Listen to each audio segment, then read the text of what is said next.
27, capítulo 9, é isso? Capítulo 27, versículo 9. A primeira versão diz assim, a versão ARA, a versão revista atualizada. Como o óleo e o perfume alegram o coração, assim o amigo encontra doçura no conselho cordial. Na linguagem de hoje, diz assim: assim como os perfumes alegram a vida, a amizade sincera dá ânimo para viver. Na versão revista, Almeida Revista Corrigida, diz assim: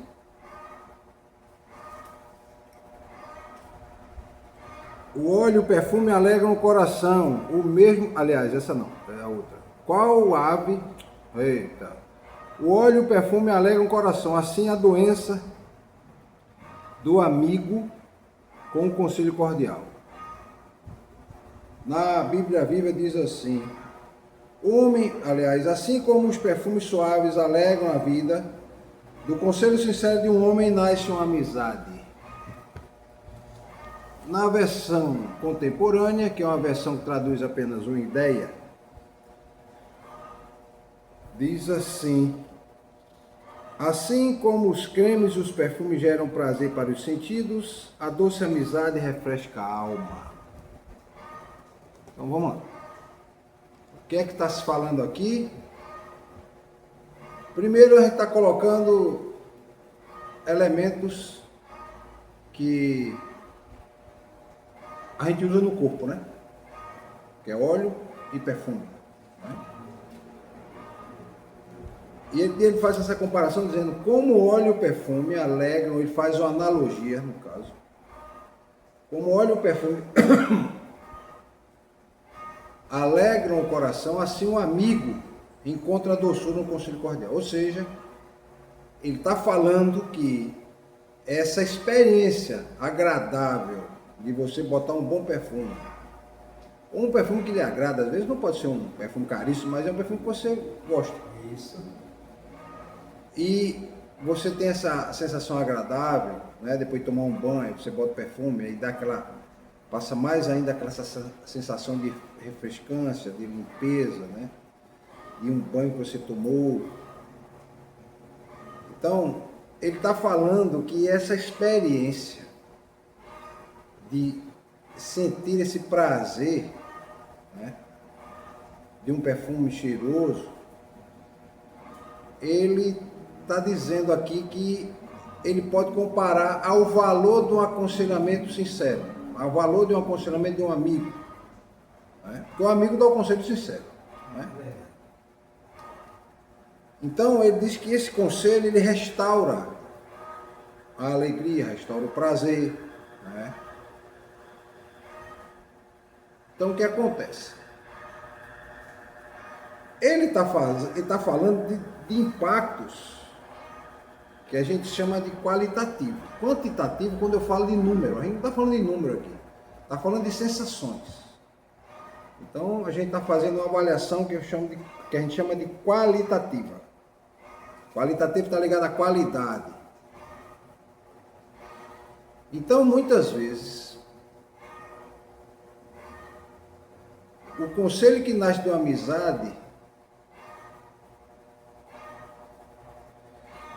o texto quer dizer que produz uma alegria genuína.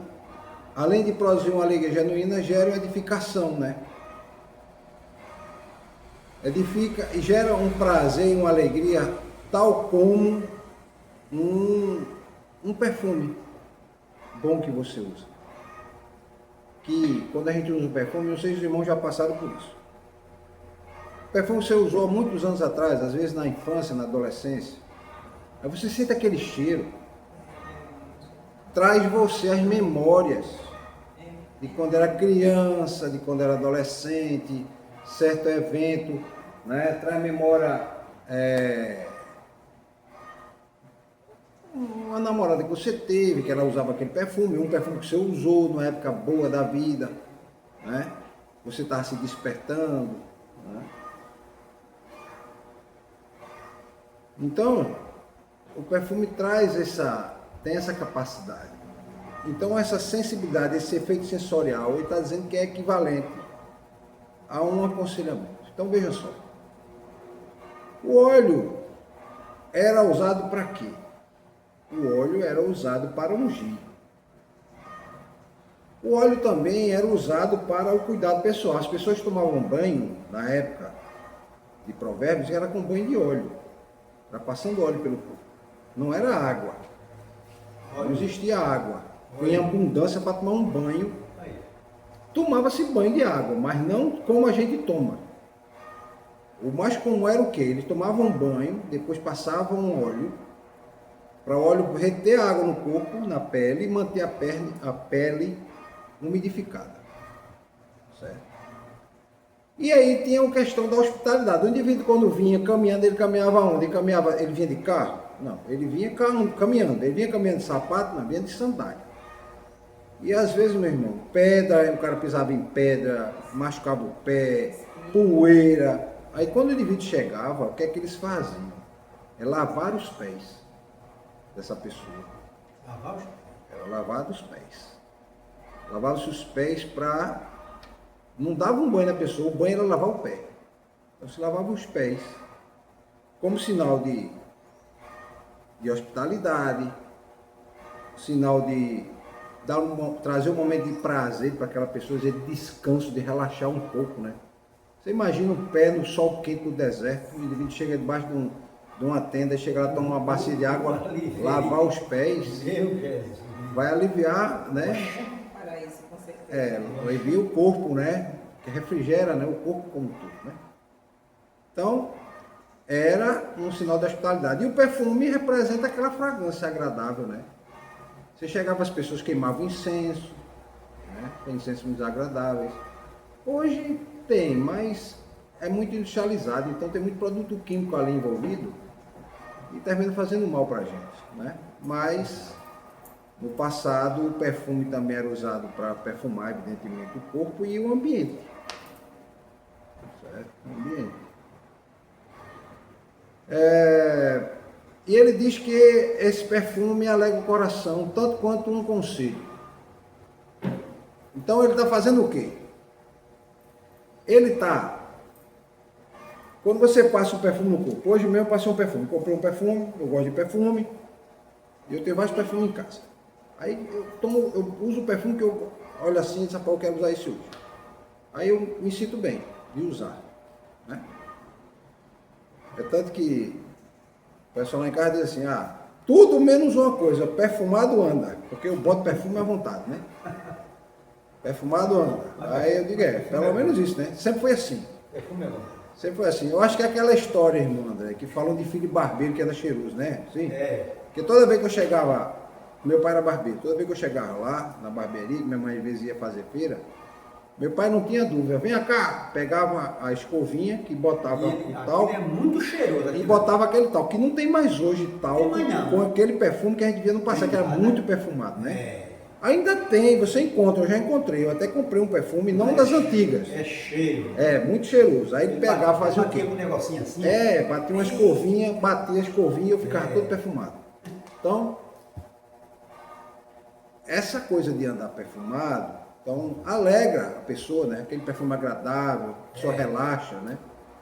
Então, o que acontece? Ele está dizendo que do mesmo jeito que ela é o coração, que é uma coisa emocional, né? Passar um perfume ele gera uma sensação emotiva. Ele está dizendo que da mesma forma é um conselho. O conselho vai trazer alegria. Porque mesmo, veja só, a gente às vezes está num momento de dificuldade sem saber o que fazer. Às vezes a gente tem a solução no coração da gente, mas não consegue trazer a memória, trazer a mente. Aí vem alguém e fala, rapaz, não é mesmo, eu devia ter feito isso, olha só. E eu já fiz isso no passado e agora eu não lembrei de fazer isso. Então, a pessoa se recorda. Então, aí o conselho é o quê? Uma orientação.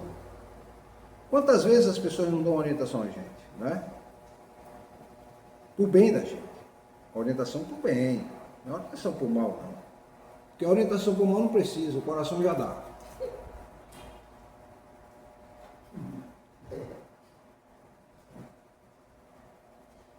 Então ele está fazendo aquele paralelo, né? da alegria interior por usar um bom perfume, por uma alegria que se dá num relacionamento. Então, o ser humano precisa de orientação externa. Precisa. Se for deixar a própria sorte do seu coração, ele vai tomar decisões erradas. Muitas decisões erradas. Por isso que a criança tem que ser ensinada. Porque se você deixar, ela vai fazer bobagem. Porque ela não tem um freio moral que o adulto começa a ter em vista de quando interagir com outras pessoas, vai vendo que atinge o outro, que o outro não gosta, e que a maioria das pessoas não gosta. Não é? Então, essa orientação vai ser o quê? Ela vai ser determinante para trazer essa paz, essa alegria, esse contentamento, mesmo em um momento difícil, né? Mesmo momento difícil. Então,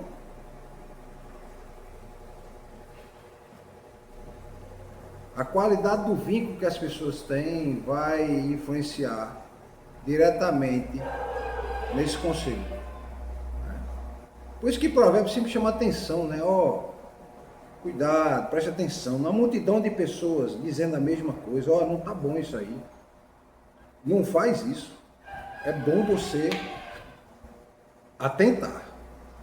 Você pode até não estar percebendo, mas as pessoas estão percebendo que não tá funcionando, não vai dar certo. Segundo que os planos sem um conselho fracassam. Por quê? Porque você vai planejar o que muitas pessoas já planejaram antes. E eles erraram e aprenderam, e você vai aprender ouvindo. Né? Os outros dizem. Né? Quantas coisas eu não queria fazer, eu fiz errado, e meu pai dizia, não faça assim não. Faça dessa forma. Aí eu não, eu vou fazer do meu jeito. Aí depois dava errado. Aí eu fazia do jeito que meu pai dizia, aí dava certo. Por quê? Porque dava certo. Não é porque ele estava sempre certo, não, porque ele já passou experiência. Ele fez no passado e deu errado. E viu errado outras pessoas. E aí a pessoa vai e corrige. Né? Então, meus queridos, na vida pessoal é importante a gente buscar os conselhos. E buscar um conselho não é sinal de fraqueza, não. Viu? Tem gente que acha que é assim, principalmente quando é mais jovem. Acha que para se autoafirmar não aceita conselho de ninguém e tem que dizer do jeito que ele quer. Mas tudo bem, ele vai aprender da pior forma. É verdade. Tem muitos que perdem a vida por conta disso. Não é? Muitos que perdem a vida, infelizmente.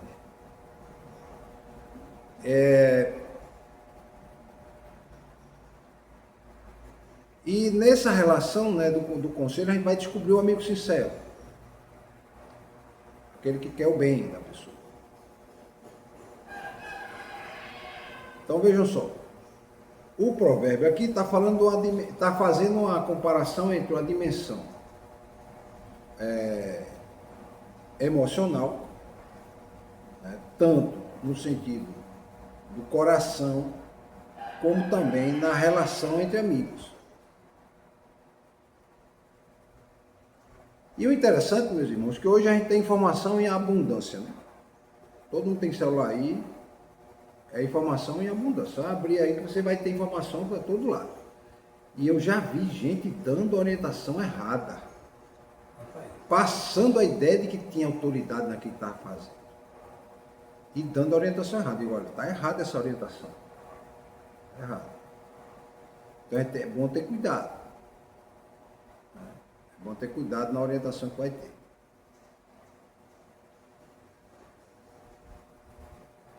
Alguma dúvida?